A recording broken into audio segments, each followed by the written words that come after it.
Good morning, everybody. Good morning. It's a beautiful day in Chicago. It is snowing. We have little flurries coming, so that means what does that mean? It means it's not that cold today, which is nice. So, not that cold today.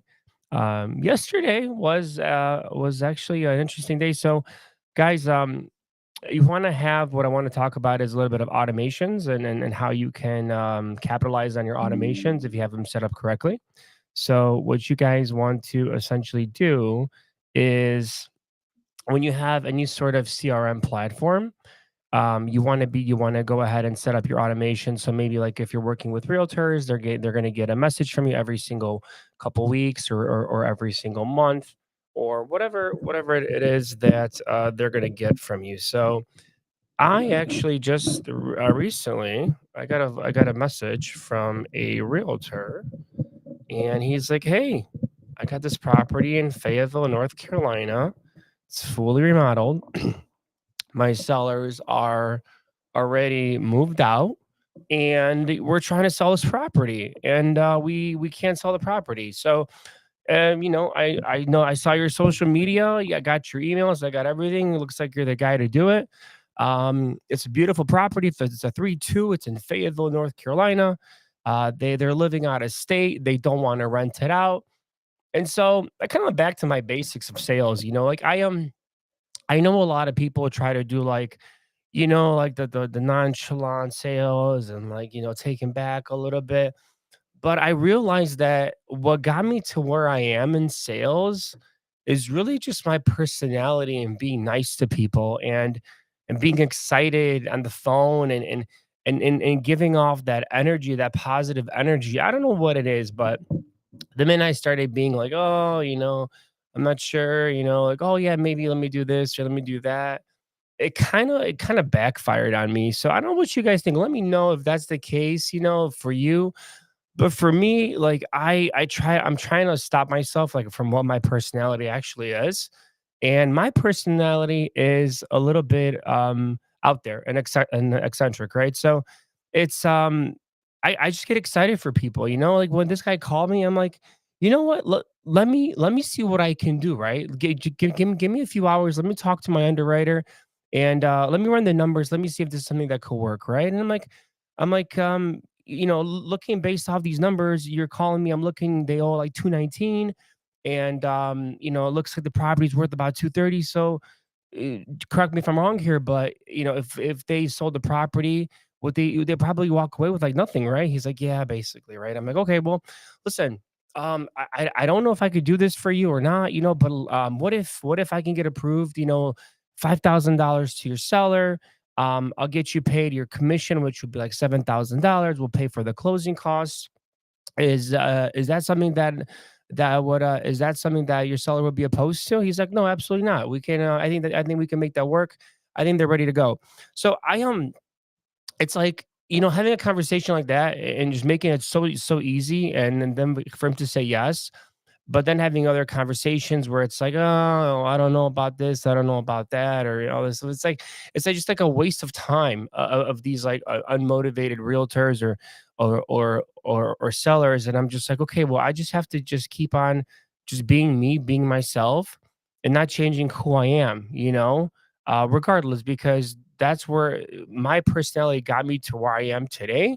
And it's like the more I try to change it, the more I go backwards, right? So the more I try to be more of like, um, you know, kind of like a different person on the phone, the more it takes me backwards, takes me a step backwards, and the more I am myself, the more it puts me in the forefront. So, my sales etiquette, I think, and the way I do things is just like I'm just very I'm excited, but then I also reserve a little bit if they're saying some things that aren't vibing with me or are just not making sense. I kind of paint a picture and show them, hey, this is why it is the way it is.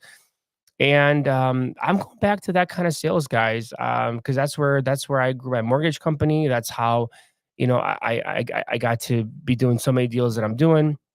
And so, literally, one phone call, 10 minutes, contracts out today, and It was just very simple. 1, 2, 3, straightforward. I'm like, "Yeah, I got you." He's like, "I understand everything. Just send out the contract." And but one thing I told him, like, "Listen, management will ask me. They're like, listen, Mike, if we approve this, will we have the contract back tomorrow?" He's like, absolutely. Just send me the contract. We'll get it signed. We'll get it back to you tomorrow. I'm like, are they okay with closing in under 30 days? He's like, yeah, absolutely. They're okay. They're out of state. So it's just like like you have those motivated people, right? You cannot just forcefully do a sale on someone that's just not motivated, that's not ready. The realtor's in their ear. Maybe the realtor is commission hungry and wants a lot of commission. I've had realtors who are like, I want to get paid 6%. Dude, who the hell? Why would I pay you 6%? For what? Like honestly, why am I going to pay you 6%? What have you done? You're the house is on market for all this time. You haven't moved it. You're way overpriced. Like why do you think you deserve 6%? Please tell me, give me a good argument of why you deserve 6%, and I will give you 6%. Okay. But I need a valid argument for that 6%. So this guy that I talked to, guys, by the way, if you're a buyer, I might keep this property. Okay. I might keep it because it's a 3 bedroom, 2 bathroom, no HOA, Fayetteville, North Carolina, beautiful home, 1,300 square feet. It cash flows a little bit on the long-term rental. It's a VA loan, so no PMI, no mortgage insurance. The rate is decent. I might even keep this home, maybe for a lease option or for a wrap. I don't know, who knows. But we just sent out the contract, and we're just waiting for it to come back today, and then we'll be posting it up there. But if you want to be at the forefront, and if you want to take a look at this property, shoot me a DM, and I'm probably going to get multiple offers on this one because it's literally turnkey. Turnkey. It looks very nice inside. Everything's there. I think the HVAC's new too. Everything's new. So really cool. Really excited about this one. Fast deal. We got a couple more going. We got a bunch of ones assigned, and yeah. So just kind of going back to basics, kind of going back to myself, a little bit. And one thing I want to just kind of talk about is just not letting people step all over you, right? So what I mean by that is employees, team members, family members, people that you're working with, integrators. Okay. Don't let them step on you. Don't let them bully you around. Make sure you do your due diligence. Make sure you find out who those people are. And I'm gonna go on a rant because I really had a bad experience with somebody. Really, really bad experience. So if you're out there, if you are about to use an integrator, please reach out to me. I will tell you who not to use. I am so livid with this person, that it is just I've never disliked somebody so much in my life as I do this individual. I will not be naming any names, but if I see him, I will go up and tell him how much I dislike him. So that's how, and it's not even me, that I've never been that kind of person, but it's just it's a long story for another day.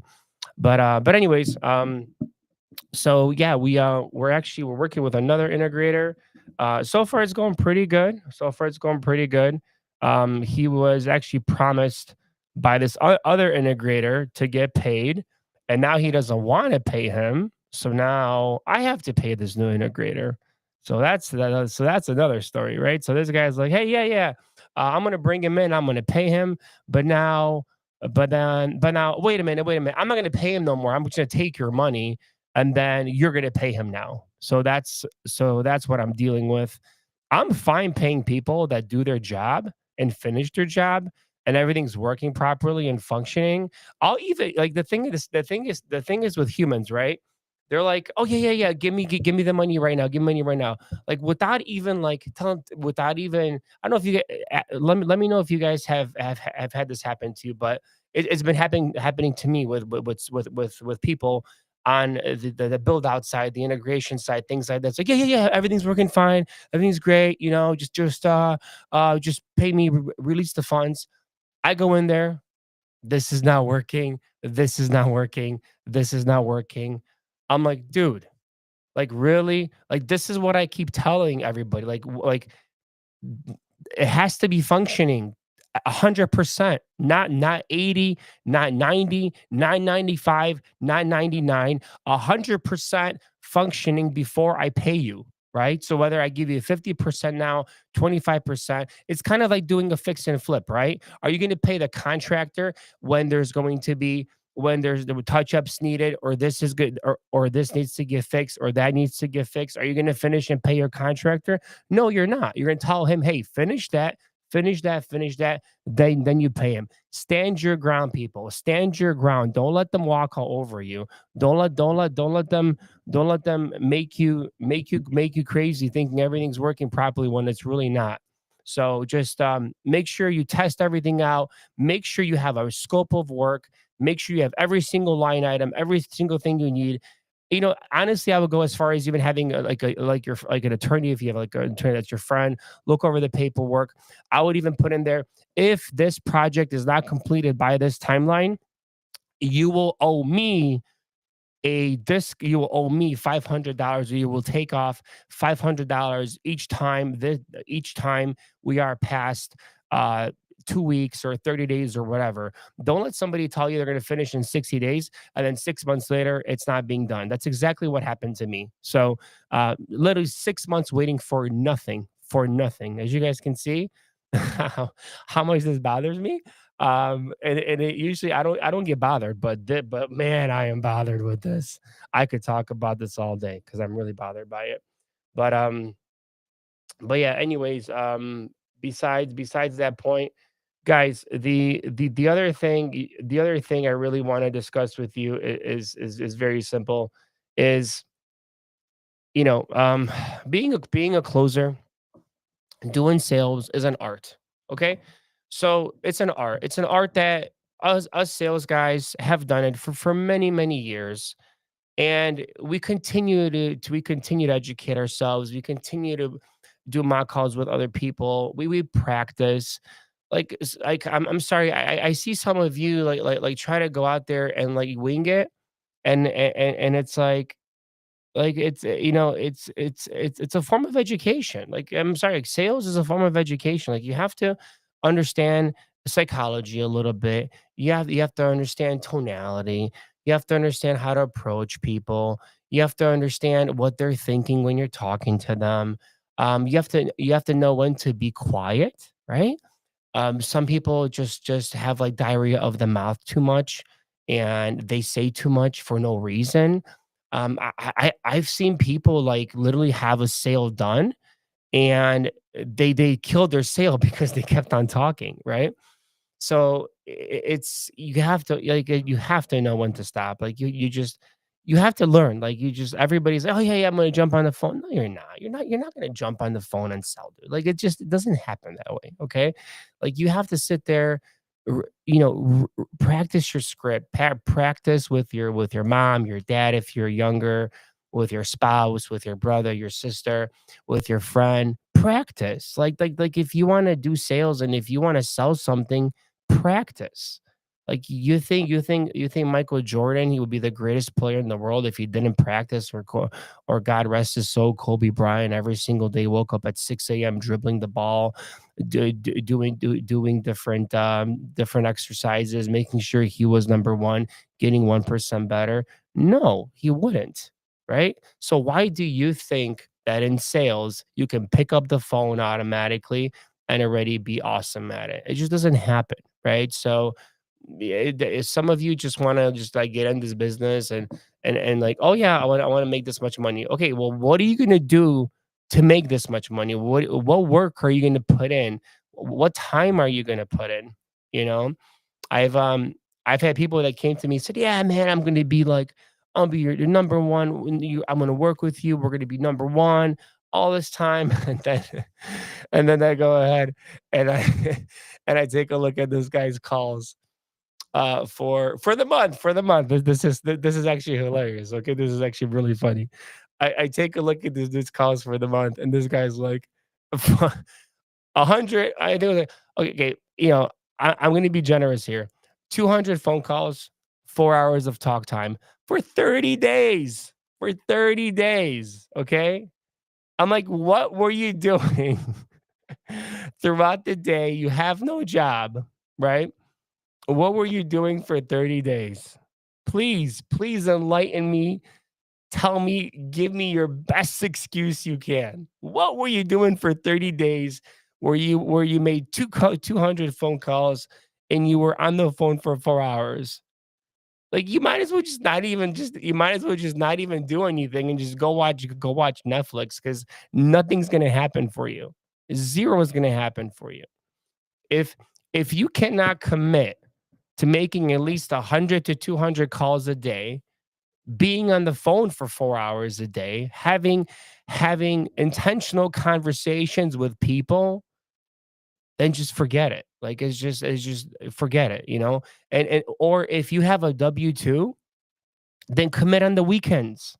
Sit there for 6 hours and make your calls and talk to people and get at least 2 to 4 hours in, of talk time. Like, just do something, right? Don't go watch Netflix, don't go watch TV. If you have a spouse, say, "Honey, listen, you know, you want a better life? You wanna go to Mexico? You wanna go to the DR? You wanna go on the beach? You wanna see the palm trees? Well, I have to call Saturdays and Sundays. You got the kids. I'm gonna lock myself in the room and I'm gonna make those phone calls. That's what I have to do to better my life and to better my family's life. If your spouse does not understand that, well, I'm sorry. That's a problem. That's a problem that you guys need to have a conversation, because it's either you have this life or you have this life. So your spouse has to choose, right? You have Without sacrifice, there's nothing. So you guys have to make those sacrifices. Somebody has to make the sacrifice, right? Whether it's you, whether it's your spouse, right? You know, you can't there's when you're building a business, when you're building yourself, I'm sorry, there's no work-life balance. I'm sorry to say that. At least for the first 5 years, it's a grind. It's a damn grind. And if you can't understand that, and if you're not in it for 5 years, then, you know, then just stay. You got to do something else. Now, what I will tell you, what I will tell you is that you can go ahead and do other things in real estate, right? So as I was discussing before, you can, you know, work with guys like me. If you have money that's just sitting in a checking and savings account or an IRA, you can move into a self-directed IRA. You can lend me money. You can lend other people money for fix and flips. You can make an easy 10 to 12% annualized return, sometimes 15%, for just, you know, taking money out for 3 to 6 months. You know, you can also make money by being a well, you can also own real estate by being a private money partner. So let's say I have a property, I'm looking for a certain amount of money. I'm like, hey, bring you know, you got 50,000. I got the property. I'm going to put it together. I'm going to operate. I'm going to give you equity. I'm going to give you cash flow. You can get involved in real estate that way. You can also be a connector. So if let's say you come from an affluent family, and you know your dad, your mom has all these affluent friends, and they have money. Maybe they're doctors, surgeons, professionals, I don't know, attorneys, you know, whatever, just have a bunch of money sitting in the bank. Connect. So you connect. So you say, hey, listen, I got these people, or I know a family office, or I know a hedge fund, whatever it is, whatever connections you may have, and I can bring you money, right? And so, yeah, I'm more than happy to give you your connector fee, right? It's called the connector's fee. So I'll give you 3 to 5%. So you bring in 100 grand, you get 3 to 5 grand. Well, that's not bad, right? You made 5,000 by just me shaking a hand. I mean, that's basically all it is, right?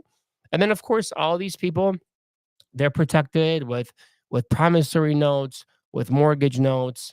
They have a lien on title, so if anything were to go wrong, you know, obviously they can go ahead and take the property, especially if they're in first lien position. It's very easy to do. I mean, you know, but we always make sure, like, if for example, if somebody were to come to my group and want to lend money, I would look at that other person's deal, make sure that the numbers make sense. Because if the numbers make sense, I will tell you not to lend the money. And my deal is I would never tell you to lend the money if they didn't make sense because I'm not trying to lose people's money. Like if I am getting somebody else's funds, I will treat them as my own funds because that's exactly because I want to build a long term relationship. I don't want it just to be like a one time thing. I want it to be a continuous thing. I want it to be in perpetuity, right? I want to have a perpetuitous relationship with a private money lender, with private money partners, people that want to park their money into cash flowing assets, into assets that are appreciating, into being able to depreciate that off of their active income. I mean, that's who I want to work with. Okay. So if you're on the sidelines and you have some cash, maybe you want to learn how to do this business.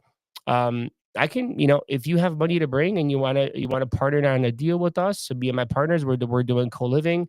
We'll actually show you like the process of how all this works. Like I'll show you from step to step how I get the deal, how I underwrite the deal, how I process the deal, the paperwork that's done with the deal, how we furnish the property, how we fill the rooms, how we do the construction on these properties as well by adding additional rooms. So, we can show you all that as well. So it's a cool thing because not only will you be lending money, but you're also going to be seeing how the process works. So with me, guys, I'm not going to fake it. Like I'm not a suit and tie type of guy. I used to be. I used to be. I used to go to these events, with these real estate events and with the suit and tie, and I was a loan officer, and all these agents were suit and ties, and everybody's thinking they're just too cool, like too cool, have their own little inner circles, talking to each other and everything else, and you're sitting there with your suit and tie, trying to like basically like beg for relationships, like beg for business, and they have their own circles already, so it's like impossible to like get into that little inner circle. And the thing is, like, most of these agents are broke. They're broke, man. They're some. I remember like some agents. There was this one agent that I thought was doing like really, really well, and then they were asking me for a loan, and their credit was shit. Their credit was like 620, and they were trying to buy a property, but they're like, "Well, I can't buy this property because I don't know if I make enough money." I'm like, "Dude," I'm like, "You're portraying yourself like you're making like millions of dollars a year, and you like run, you're like underneath another person in real estate, in a real estate company, like what is this? Like fake it till you make it for your whole life?" So me, very simple. This is who I am. I'm not gonna walk into a room with a suit. I don't care. If it's an event, like a cool event, whatever, I'll put on a blazer. I'll put on a nice shirt. I'll do that. But other than that, this is me. And the funny thing is, one of the richest guys that I personally know, right? That if he was in the room with all a bunch of these suited up guys that probably are broken in debt, this guy wears a regular t-shirt, maybe regular jeans. Sometimes he'll wear shorts, and he'll wear flip-flops, and he'll probably be the smartest guy and the richest guy in that room, right? So when you see a guy like that, and then you see a bunch of suits around him, think to yourself, who's the guy you want to talk to? Okay. You want to talk to the guy with the suit, with the tie that's like super tight on his neck, right? With like the shirt coming out because his shirt might be too big, right? Or like those old school dress shoes, whatever. Or do you want to come and talk to a guy that's just chilling, with flip flops on, doesn't give two shits about what anybody thinks about him, And the thing is, most of these guys that I know that are extremely wealthy, they don't drink, right? They don't drink. So like when I went out to spend some time with a gentleman out in Atlanta, like the work ethic is just insane. Like it's just he already has a lot of money. He already has a lot of businesses. He doesn't need to be doing this. Okay, but he chooses to. But he does it so well. He does it so well, and he's always on the run. He's always doing it. He's always doing different things. But what I love about him is he has core values that he stands by. He is an honest person. He is he's very, very intellectual. He's very creative. You know, he kind of gives me shit sometimes about my jujitsu. So, cause yeah, well, he just likes to mess with me about my jujitsu because he's a brown belt and I'm a blue belt, and he does gi and I do no gi. But when I'm out there, we do we do it together and we have fun and we talk and we chat and we talk about business and and he's just a very kind person. The thing is like me and him are total opposites, right? Like total opposites. But the cool thing is that we complement each other, right? We complement each other because this is how I am, and he's a little bit more reserved, but that complements people, right? If we were probably if we were the same person, the same personality, we probably wouldn't get along so well, and I also understand his jokes because his sarcasm, so I don't I even get offended by it. I just throw it back at him, uh, initially when I first met him, I was kind of intimidated a little bit because like I'm because he's like very up there, and he's very successful. So I'm like, oh man, I gotta be like maybe a little bit different. But I'm like, f that. I'm gonna be myself. This is who I am, right? He's a t-shirt guy and flip flops. I'm a hoodie guy, whatever, hoodie, jeans, sneakers, and a hat. That's who I am. So we um we became really close, good friends. We text each other. We tell each other happy holidays, all that stuff, and I really respect him, and yeah, I'm probably gonna see him in the next couple of months. But oh no, don't judge, man. Don't judge. Don't judge. The people, like I said, always be careful.